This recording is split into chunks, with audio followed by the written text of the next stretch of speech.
no Salmo de 65. Salmo 65 é um salmo de gratidão.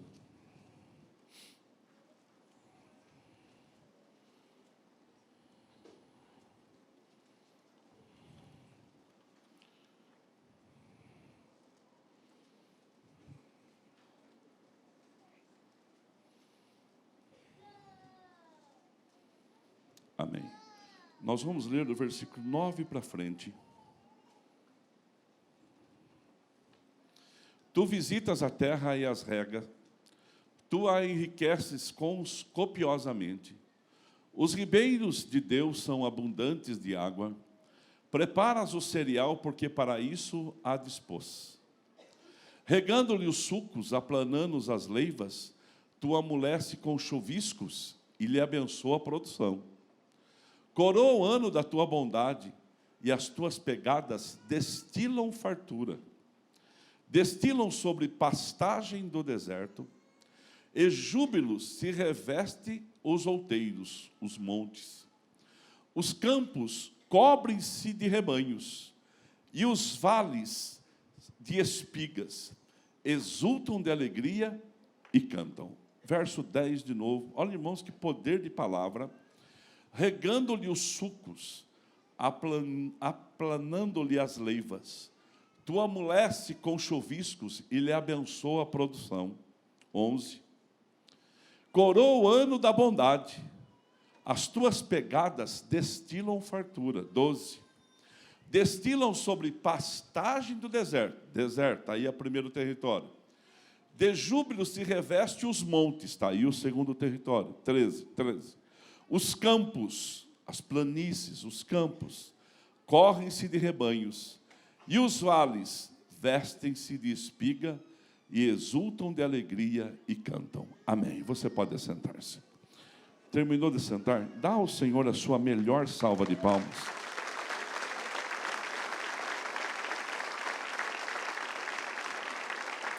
Amém. 1861. 1860. Abraham Lincoln tornou-se presidente dos Estados Unidos da América. Alguém assistiu aquele filme Lincoln? Assistiu? Vale a pena. É um filme de Steven Spielberg, feito em 2012, que conta a história de Abraham Lincoln. Abraham Lincoln, tornou-se presidente depois de uma vida de fracasso. Ele quebrou 2 vezes como empresário. Ele perdeu eleições para tudo que disputou. Só conseguiu ganhar numa eleição para deputado federal, tipo deputado federal nosso aqui. Mas em 1860, o Partido Republicano deu a ele o poder de ser presidente da República, candidato, e ele ganhou a eleição. Ele era abolicionista. Ele defendia a liberdade dos escravos. Ele entendia que a cor da pele de uma pessoa não podia fazer distinção do que a pessoa era e dos direitos que ela tinha. E então, o lado sul do país não queria que ele fosse presidente, mas o lado norte do país, o centro-oeste do país, deu a ele a vitória e ele tornou-se o presidente da América. E em 1863, o país vivia a pior guerra civil da sua história.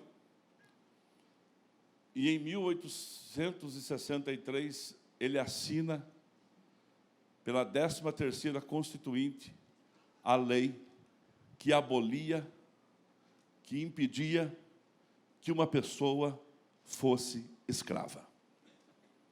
Ele deu esse poder. Se você ler a história, assistir o filme, você vai entender que a diferença lá, o preconceito lá, é muito forte, tão forte, que o estado do Mississippi, nos Estados Unidos, só faz 10 anos que alguém, por causa deste filme, descobriu que lá no Mississippi ainda a escravatura estava mantida. Olha para você ver como que é preconceito como que o racismo lá é forte. Mas por que eu estou falando isso? Porque no ano de 1863, chegou o grande momento, pastores, igreja, de ele assinar a absolvição. E ele chega cedo, mas tinha uma multidão para ele cumprimentar, irmão, para ele abraçar. E quando ele entra na mesa, e senta na mesa e pega a caneta de tinta lá, ele molha a caneta, ele pega a caneta na mão, e agora ele vai fazer o nome dele, que vai ficar nos anais da história. Ele não assina. Ele fala, dá um tempo. Aí depois, então, Arthur, sabe o que ele faz? Então, agora eu vou assinar. Ele, novamente, a caneta está ali pronta, ele vai assinar e fala assim, dá um tempo. E alguém pergunta, por que você está pedindo esse tempo, Evandro? Por que você está pedindo esse tempo? Ele falou assim, é que eu cumprimentei tanta gente, eu abracei tanta gente, que o meu braço está um pouco dormente. E eu quero que o meu braço esteja com os movimentos tudo em ordem. Porque daqui a 100 anos, daqui a 200 anos, quando alguém for ver o documento, alguém for ver o documento, e ele vai tentar enxergar o documento e vai ver a minha assinatura lá, eu não posso tremer. Porque pela minha posição corporal você me lê. Você que está aqui. E muitas pessoas conseguem enxergar a assinatura de uma pessoa quando ela está nervosa, irritada, feliz, alegre, a letra. E eu não quero que daqui a uns anos, quando alguém for ver essa assinatura e ver ela tremida, não porque eu não quis fazer, pelo contrário, porque ela não sabe, eu não estarei lá para explicar a história, eu não quero que ninguém diga assim, ele hesitou, ele fez preocupado, ele estava com preocupação de fazer, eu não hesitei, eu não estou preocupado, para isso eu fui eleito e para isso eu estou aqui. Abraão Lincoln assinou sem hesitação. Sabe o que quer dizer isso? Firmeza. Nós não podemos hesitar naquilo que nós acreditamos. Passados 100 anos,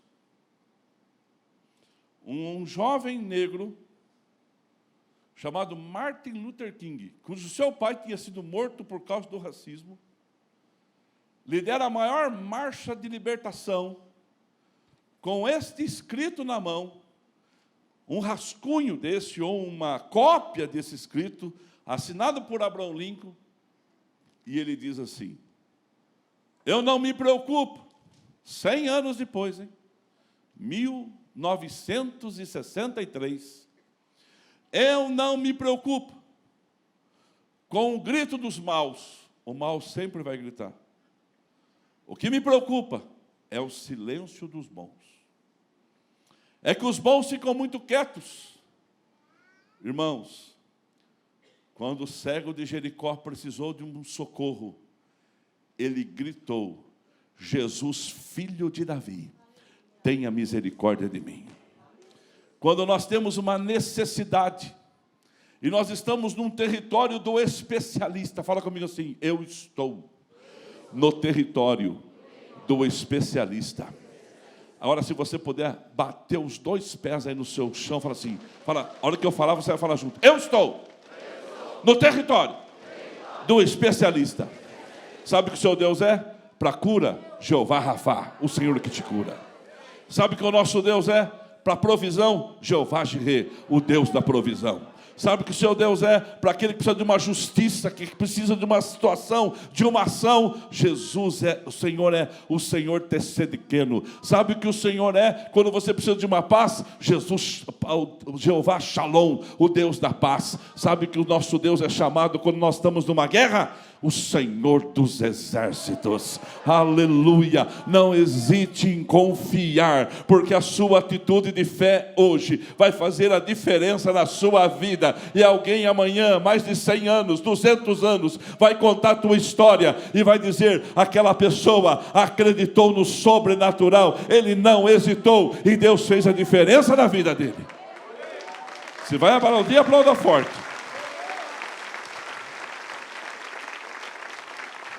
Agora, tudo na vida é uma questão de perspectiva. O que é uma perspectiva? Pode colocar a primeira foto para mim, faz favor. Perspectiva. O capítulo... Rafa, a gente fez isso aí para o telão lá da cidade de Limeira. Corre lá, Rafa. Rafa está lá? Rafael? Miller? Mas pode colocar assim mesmo? Que o povo vai entendendo. Gratidão. Ou o Chepolo que está lá, dá uma força. Ou Salmo 65 é o Salmo da gratidão. Já estou antecipando a pregação da convenção. Presta atenção. Acho que alguns já pegaram, né? Então, olha só. É um salmo da gratidão. É um salmo de Davi. É que é um salmo difícil de decorar. Mas a gente devia decorar o Salmo 65.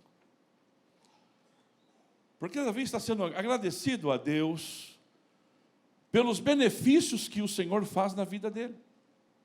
E na vida do povo. No versículo 1 do Salmo 65, fala assim: Senhor, o louvor anseia por ti, ó Deus.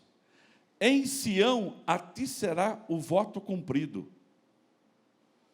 Davi está falando de cumprir votos, de cumprir compromisso com Ele. Segunda-feira, na nossa reunião de liderança, o pastor André entrou na live, ele disse assim: sabe o que impressiona Deus? Não é o seu talento. Porque o seu talento foi Deus quem deu. O seu talento de músico, o talento de pregador, o talento de um câmara, o talento vosso para trabalhar na área que você atua, o talento vosso para cortar um cabelo, o talento que Deus te deu para fazer qualquer coisa debaixo desse céu, é Deus que te deu. Isso não impressiona Deus. Nenhum louvor, por mais lindo que seja, impressiona a Deus. Lá no céu tem coral de anjos que vão cantar. Mas o que impressiona a Deus é a nossa fidelidade, é o nosso compromisso, é o nosso despreendimento, é não fazer as coisas para Ele se eu tenho tempo, é fazer as coisas para Ele, apesar de eu estar por aqui de coisas para fazer para mim. Eu vou separar um tempo para Ele, eu vou buscá-lo em primeiro lugar, e a sua justiça virá sobre a minha vida. É um salmo que fala sobre gratidão, e fala dos votos cumpridos. O versículo 2, ele fala que Deus ouve orações. Ele fala que Deus ouve orações. O versículo 3 fala que Deus perdoa pecados. Olha lá, está aqui. O pessoal já ajustou para a nossa tela. Versículo 1, votos cumpridos. Verso 2, Deus ouve orações. Verso 3, perdoa pecados. Irmãos, viver sem peso é uma delícia. Viver perdoado é a bênção. É ou não é? Verso 4, escolhe os seus. Ninguém que está aqui, ambos que serão batizados e alguns que vão sentir o impulso do batismo, ninguém que está aqui, foi você que escolheu primeiro. O Senhor te escolheu, o Senhor te nomeou, o Senhor te chamou. Você pode dar um aleluia por isso? Levanta a mão direita e fala assim: é o Senhor que me escolheu. Você é escolhido de Deus. Você que está na live, você é escolhido de Deus para estar aí. É o Senhor que te escolhe. Olha lá, ó. Versículo 5, o Senhor é a nossa esperança. Fala de uma esperança. Irmãos, eu gosto muito de um texto que os discípulos, pastor Júlio, pastor Nelson, pastora estão ali, irmãos, eu gosto de um texto que está, acho que é em capítulo de João. O Mateus, o Marcos, o Lucas escreve sobre o texto, mas a perspectiva de João é diferente da deles, Alexandre e Luciana. A perspectiva de João é totalmente diferente. João está falando assim, Nicoco: tempestade forte, vento forte, barquinho agitado pelas ondas. E os discípulos no meio do mar. Só que aí, Natalina, João coloca assim: o vento está forte, o barquinho vai quebrar, não vai dar certo. E está assim, e Jesus ainda não veio. Ainda é preposição de tempo. Ele não veio, mas certamente Ele vem. Jesus é a nossa esperança, sim ou não? O Salmo 65 fala da bendita esperança que o crente tem naquilo que pode acontecer. Eu tenho uma esperança, irmãos. Eu não leio a Bíblia apenas para preparar a mensagem. Eu não estudo a Bíblia apenas para saber o que eu vou falar para você. Eu preciso primeiro para mim. Eu preciso estar convicto daquilo que eu acredito. Eu tenho uma esperança. Eu vou pregar o Evangelho, quero arrastar muita gente comigo na fé, mas eu também vou morar no céu. Você pode dar um glória a Deus por isso? Levanta a sua mão e fala assim: eu também vou morar no céu. Fala da esperança. Versículo 6, fala que Ele é poderoso. Fala que Ele é muito poderoso. Verso 7, fala que Ele traz uma calmaria, que Ele traz uma paz grande. E Ele fala: deixo-vos a paz, a minha paz vos dou, Roseli. Não vou lá dou como o mundo a dá. Ele fala de uma paz gloriosa. Versos 8, fala que Ele é o dono do louvor. Verso 9, que Ele enriquece e farta. Crente, olha bem para mim. Eu não sou pregador de prosperidade, mas nós temos que viver a prosperidade. O que as pessoas olham na gente que vai trazê-las para Cristo. A Bíblia fala que você é sal da terra. A Bíblia fala que você é luz do mundo. Se o sal for insípido, ele não salga. E se a luz estiver apagada, ela não ilumina. E a Bíblia fala que a vossa luz possa brilhar, para que as pessoas possam ver Deus na sua vida. Se prepara para o grande mover de Deus nas suas finanças. Você pode dar um glória a Deus por isso? Está aqui, ó. Verso 9, Ele enriquece, Ele farta, haverá produção naquilo que você faz. Dá um glória a Deus por isso. Verso 10, produz colheita. Colheita com fartura. Então o Salmo 65, ele fala sobre tudo isso. Só que aí depois no 11, começa a falar de deserto, de vale, de monte e de planície. E o meu assunto agora é o deserto. Primeiro território que Deus age, deserto. Vou fazer uma pergunta mais boba do mundo. Quem já passou por um deserto aqui, levanta a mão. Já está levantando antes de eu falar. O nosso deserto a gente nunca esquece. E parece que no seu deserto as portas se fecham, sim ou não? Quem já teve todas as portas fechadas no deserto, levanta a sua mão. Já teve? Só que no deserto, olha o que Deus tem para nós. Sempre uma resposta. Põe a mão no coração e fala assim: no deserto, Deus tem uma resposta. O que o deserto é? O deserto é limitante. O deserto limita, porque o deserto tem escassez. O deserto limita, porque no deserto você encontra uma coisa chamada escassez, principalmente de água. Alguém já foi para Israel aqui? Já foi? O que o guia fala quando está indo para Israel? Ele fala assim: nós vamos entrar no deserto. Aí ele fala assim, ó: beba água sem sede. Toma água sem sede. Porque se você não tomar água, daqui a pouco o seu organismo, pela secura do lugar, pelo nível de baixa umidade do lugar, o seu corpo vai precisar de água. Então beba água sem sede para ter. Por isso que o camelo é animal de deserto. Por quê? Um cavalo não suporta o que o camelo suporta. O camelo tem reservatório de água. Então o camelo já vai entrar no deserto, ele já enche o reservatório. Então, no deserto tem limitação de água. No deserto tem escassez. O deserto é limitante. Ele limita você. Agora a gente precisa ter a perspectiva certa quando nós estamos no deserto. Vamos tentar entender. Primeiro, 40 anos de deserto o povo de Israel viveu. Quantos anos o povo de Israel viveu no deserto? Faltou alguma coisa? Não. Presta atenção no que eu vou dizer para você. Todo crente, Márcia, passa por deserto. Porque é o deserto que nos treina.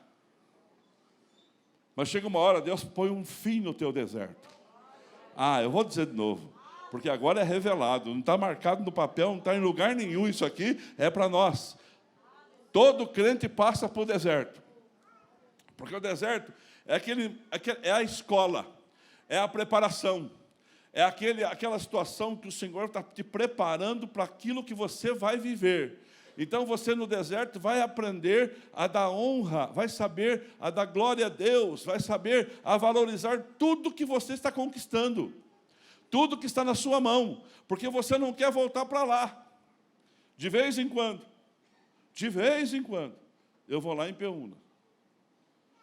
Mas eu não vou na parte nova, porque a parte nova foi fartura, foi conquista, foi avivamento, foi manifestação do céu, foi algo extraordinário, foi assim, algo glorioso. O que nós vivemos lá, quem viveu comigo, aquilo lá, foi algo assim que era algo fora do comum, que a gente vive aqui. Mas eu vou na igreja antiga, onde não tinha acontecido nada ainda, onde tudo estava na base do sonho, da imaginação, da ideia e na possibilidade, estava no campo da perspectiva. E lá, eu paro em frente à farmácia, é a mesma porta, de 37 anos, é a mesma porta, não está da mesma cor, mas a cor é parecida, e eu paro em frente à farmácia, eu olho aquelas duas portas, e Deus já falou comigo assim, se acha para você ver? Pensa que você é alguma coisa? Pensa. Às vezes as pessoas não entendem, irmãos. A gente vai assumindo responsabilidade, a gente começa a ter outras responsabilidades e a gente não tem mais tempo para algumas coisas que a gente tinha. Por exemplo, eu recebo convite para pregar em todas as igrejas de São Paulo. Eu não posso aceitar. Eu só posso ir nas sedes regionais. Por quê, pastor Toninho? Porque nós somos 2.000 igrejas, 2.500, vamos colocar 2.000. O ano tem 52 semanas. Se eu sair toda semana, uma vez, para pregar em todas as igrejas, vai 40 anos. É só fazer conta. O pastor não vem, uma igreja pequena. Não é que não vai. Não dá. Não pode mais, não tem mais condição, não tem mais tempo. A função não permite mais. O pastor mudou? Não mudou. É a mesma pessoa. Só aumentou função. Aumentou responsabilidade. Agora, se eu for nas sedes regionais, em 3 anos, eu vou em todas. Uma vez por semana. Agora, se eu for todo domingo, eu ficar 3 anos sem vir aqui domingo, você volta? Não. Você não volta. Mas a palavra não vai ser a mesma pregada por mim ou por outra pessoa, mas você quer o seu pastor. Você quer o seu pastor. É assim que funciona. Então, em quanto tempo o senhor vai fazer as 100 igrejas? Se eles fizerem cultos de quinta, de sexta, de segunda, quem sabe em 5 anos. A canção não mudou, o pastor não mudou, o que muda é a responsabilidade. Aí eu vou lá e fico olhando aquilo lá. E sabe o que Deus fala comigo, Maurício? Acha para você ver. Pensa que você é alguma coisa. Se exalta. Tiago, se exalta. Você volta para cá. Eu já passei o meu deserto, filho. Levanta a mãozinha para o céu e fala assim, em nome de Jesus. Deserto? Já foi. Já foi. Agora, se eu viver a vida inteira minha no deserto, como que eu vou conquistar a terra prometida? Deserto tem que ter fim. Então, deserto é um lugar de treinamento. É um lugar de maturação. É um lugar onde você tem a autodependência de Deus. Você depende daquilo que Deus vai fazer na sua vida todos os dias.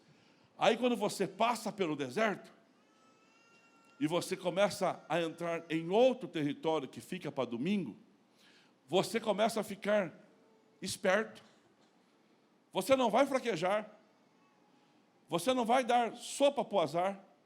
Você não vai permitir que o inimigo roube de você tudo que você conquistou quando você estava no deserto. A fé que ele formou no seu coração, a atuação de Deus na sua vida, você vai continuar convicto naquilo que você acredita. Olha bem para mim, e eu vou falar com você. Gênesis capítulo 21, versículo 17. Gênesis 21, 17. Olha como sempre Deus tem uma resposta para a gente no deserto. Gênesis 21, 17 diz assim: Deus, porém, ouviu a voz do menino. E o anjo de Deus chamou do céu a Agar. Ele disse: que tens, Agar? Não temas, porque Deus ouviu a voz do menino daí onde está. Segura um pouquinho, Miriam, daqui a pouco você vai colocar o 18. Só um pouquinho. Presta atenção. De quem que está falando aí? Ismael.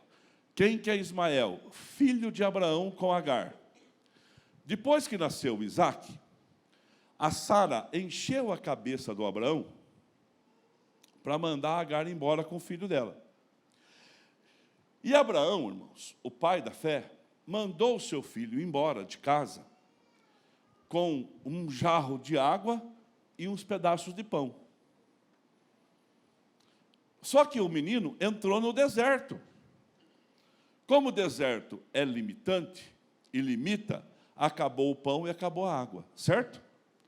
E o moleque, então, ia morrer de fome e de sede. Mas o menino é filho de Abraão.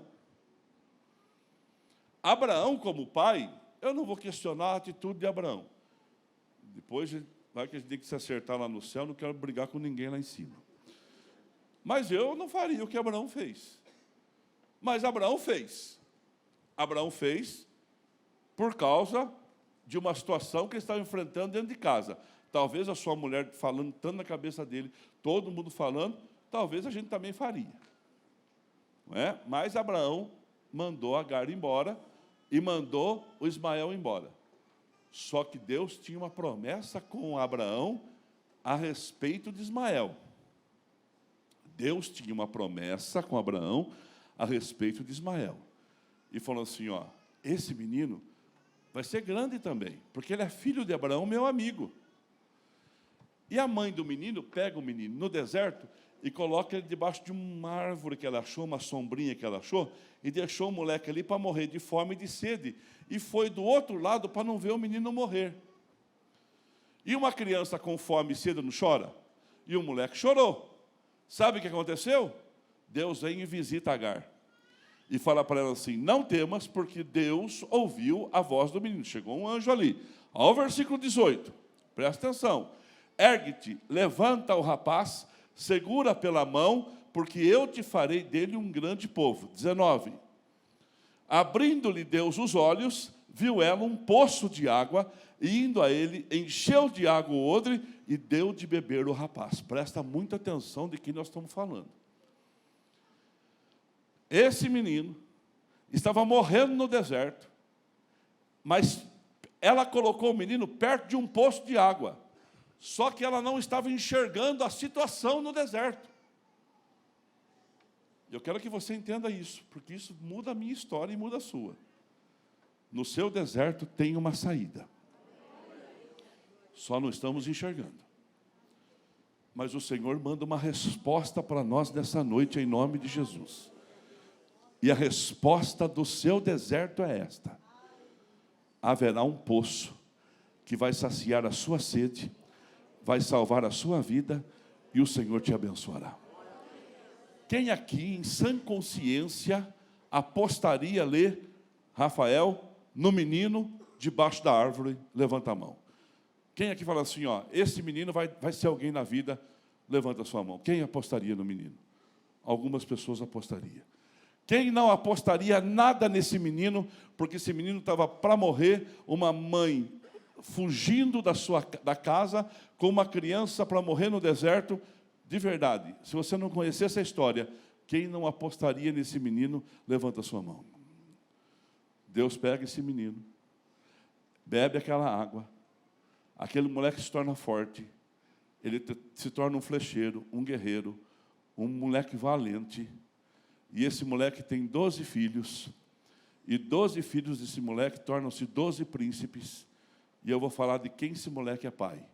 Ele é pai dos árabes, ele é pai do Islã, ele é pai do Iraque, ele é pai do Irã, ele é pai do Catar, ele é pai desses países hoje que são os dominantes no petróleo.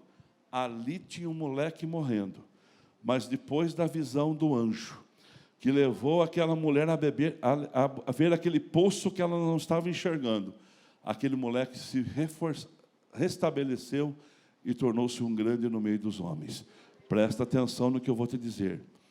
Se o deserto não te matou, não era o propósito. O propósito é Deus te fazer vencedor nele. Quem crê vai dando glória a Deus. Fala comigo assim, perspectiva. De novo, perspectiva. O que quer dizer perspectiva? É um modo como se analisa uma determinada situação. É um ponto de vista. É um modo como se analisa uma situação. É um ponto de vista. Perspectiva, ato de retratar coisas como elas são, tendo suas dimensões reais, a sua. Você não acha que nós estamos valorizando demais a vitória do inimigo? Você não acha que a gente valoriza demais a vitória ou a situação que a gente está enfrentando? Irmãos, tem gente, presta muita atenção no que eu vou dizer. Se quebrar a borrachinha da pia da casa que fica vazando água, vai fazer disso um drama. Irmão, é uma borrachinha. Vai lá e troca. Não parou o vazamento? Troca a torneira. Dá um jeito nisso. Resolva isso. Ah, eu saí na rua, bati o carro. Tem funileiro orando para você bater carro para ele ter serviço. Tem algum funileiro aqui? Não é verdade?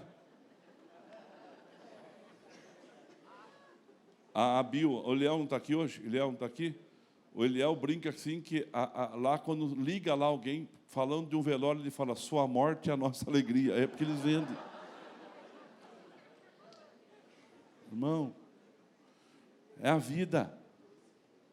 Debaixo desse céu a gente passa por coisas. Perspectiva, a sua. O povo de Israel perdeu, andou 40 anos no deserto que não precisava andar, porque viram os homens como gafanhotos. Ou melhor, viram os homens como gigantes e se sentiram gafanhotos. E disseram para o povo, sabe quem eles são? Eles são gigantes. E nós, perto deles, éramos gafanhotos. Irmão, presta atenção no que eu vou dizer uma coisa para você. Um gafanhoto tem 2,5 milímetros, mais ou menos. Isso aqui, ó. Vamos colocar 2,5 milímetros vezes 4, tem isso aqui, desse tamanhozinho, ó. Assim, ó. Quando tem um homem, 1,70 m, eles estavam vendo os homens da terra prometida, presta atenção, 300 vezes maior do que eles. Lógico que vai perder. Já entrou derrotado. Já chegou lá, já viu, não, porque são tudo gigantes. E a gente é tudo pequenininho. 2 lá, não. Narrou a mesma história. A perspectiva dele, o ponto de vista deles. Josué e Caleb, Moisés, os homens lá são altos, sim. Tem nenhum baixinho lá, não. Tudo gigante. Tudo homem bom de guerra. Só que tem uma coisa. O nosso Deus vai nos dar essa vitória. E ponto, acabou. E ponto, acabou. E Caleb foi mais ousado ainda, falou assim, Moisés, eu passei lá e vi um monte. Você já não passou numa rua e viu uma casa e quis uma igual? Quem já aconteceu com vocês? Um dia eu passei numa rua, Saulo, e eu vi a cor de uma casa. A casa lá em Americana, eu vi a cor da casa. Quando eu fui pintar a casa que eu queria, que eu ia morar, sabe o que eu fiz? Eu fui lá em Americana, bati uma foto dessas Kodak, que tem que revelar que não tinha celular ainda, bater foto. Peguei a cor da casa, levei lá na tinta e falei assim, eu quero uma cor desta aqui, ó. Eu quero esta cor de casa, porque eu achei bacana. E até hoje eu pinto as casas que Deus, e a igreja que Deus me permite ter, da cor cinza claro, cinza escuro. Eu acho bonito. Outro dia veio um pastor aqui, ele pode pintar de amarelo, preto, verde, azul, verde e branco, preto e branco, 15 de Piracicaba. Mas eu gosto dessa cor aqui. Por isso que a nossa igreja é dessa cor. Aquele dia eu fui lá, eu quis aquilo. É como Moisés. É como Moisés e Caleb, que ela falou assim, eu passei lá, eu vi aquele monte vai ser meu. Diz que o Leonardo tem um irmão chamado Leandro que morreu, sim ou não? Diz a história que o Leandro, ele passou lá em Goiânia, e num outdoor, num quadro de aviso, ele viu a foto de uma moça. E ele falou assim, eu vou casar com essa moça. Alguém já leu essa história? Já leu? Eu vou casar com essa moça. Sabe o que ele fez? Ele procurou a moça, descobriu no que a moça estava, foi lá e casou com a moça. Mas eu estou falando do Leandro, do Leonardo, viu, Tatató? Não adianta, às vezes, querer ver a foto da moça lá e falar assim, eu vou casar com essa moça. Às vezes a moça diz, eu não quero casar com você. Não é verdade? Às vezes não dá certo. Mas ele viu a foto daquela moça, ele falou assim, vou casar com você. Ele foi lá, procurou a moça, achou a moça e casou com a moça. Presta atenção, o que Deus vai fazer vai mudar a minha história. Qual a sua perspectiva? Como você se vê? O Totatola vai casar com a moça mais bacana da terra. Aleluia. Está ligado? Vamos ajudar o Totatola, irmão. 1, 2, 3. A hora que eu falar, você dá o glória dele. O Totatola vai casar com a moça mais bacana da terra. É isso aí. Olha bem para mim. Perspectiva. Qual a perspectiva que você tem? Eu quero que você tenha a melhor possível. E eu termino. Quando você está lá em cima no avião, assim, lá em cima, esse dia eu fui voar, irmão. Vou contar um fato para você. O piloto pegou um avião menor, o piloto pegou um lugar diferente para chegar mais perto, mais rápido, e pegou umas nuvens muito fortes. Aquilo tremeu mais, irmãos. Aquilo tremia assim, ó. Mas tremia demais, tremia demais. Estava tremendo tanto, que todo mundo ficou olhando assim, ó, e eu fiquei parado. Ele falou assim, o senhor não vai falar nada? Eu falei, não. Porque agora eu não posso fazer mais nada. Agora é que nem os pinguins de Madagascar. Sorria e acene.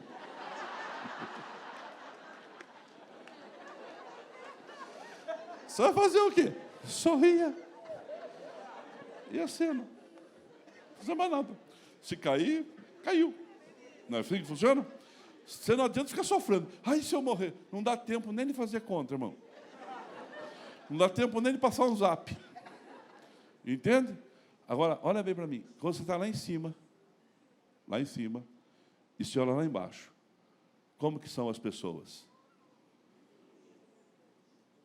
Sabe por que muitas vezes você não está vendo as coisas, os seus problemas tão pequenos como eles realmente são?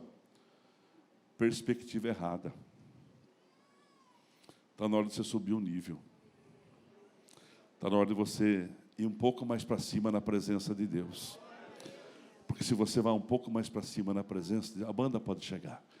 Se você vai um pouco mais para cima na presença de Deus, lá em cima você vai olhar assim, nossa, o gafanhoto é você. Ah, gafanhoto é você. O problema não deixou de ser grande. O problema não deixou de ser poderoso, não. A dificuldade não deixou de ser imensa. Mas você está com a perspectiva melhor. Está olhando de cima para baixo. Sobe, irmão. Sobe o nível da tua adoração. Sobe o nível nos colos do Pai. Porque o teu Deus é tão grande. Quando você olhar de baixo para cima, você vai ver. É do mesmo tamanho. Ah, está aqui? Ao voar alto, Ao voar alto, qualquer coisa é pequena. Ao voar alto, qualquer coisa se torna pequena. Pensando na comunidade e para facilitar a vida de cada um, nossa igreja possui 3 formas para devolvermos os dízimos e as ofertas. Você pode comparecer em um dos cultos em nossa igreja ou entregar para nossos pastores de plantão. Lembrando que o templo fica aberto das 8 da manhã às 18 horas. Você pode fazer uma transferência bancária, sendo TED ou DOC, do banco de sua preferência, ou um depósito direto no caixa, lembrando dos nossos dados para depósito ou transferência. Agora, você pode usar o Pix, um jeito prático e rápido de fazer pagamentos. Para fazer, é muito fácil. É só acessar o aplicativo do seu banco e escolher Pix. Clique em transferir e coloque a chave do destinatário. Na nossa igreja, a chave é o número do CNPJ. Digite o valor, confira os dados da conta e clique em transferir. Pronto, transferência realizada com sucesso. Para entregar o seu dízimo ou a sua oferta, faz um Pix.